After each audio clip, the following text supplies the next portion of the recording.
There are a lot of lillypillies and related plants and Australian plants that grow, and their main feature is their new growth, their foliage. And for this reason, they are definitely worthwhile looking for not just their flowers, but for their foliage flush.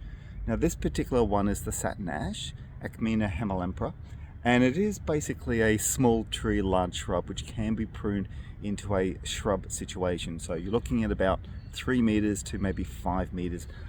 Most of the height ranges most people grow this with. But the new growth is the stunning part of this plant. It really is a nice, lovely, rich red. There are other species and varieties of lillypillies which are a lot darker, some purple, some orange. So it's worthwhile checking the range of plants in the market for their flushes of new growth. Now, please note, some palms flush red. There are other plants that flush different colors. There's a whole lot of tropical trees known as handkerchief trees, which have a beautiful foliage as they come out.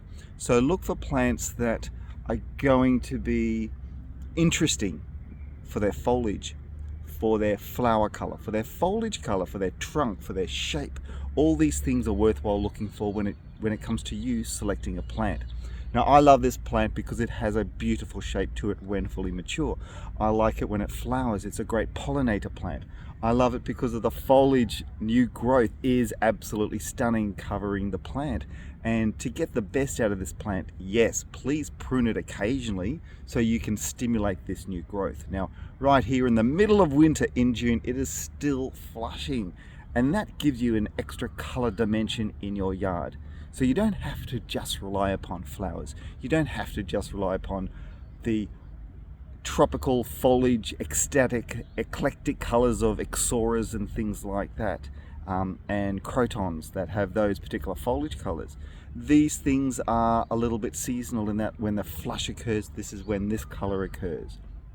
So next time you go shopping for plants, consider native and non-native. Consider not just the flower or the color of the foliage you see right now, but also these flushes.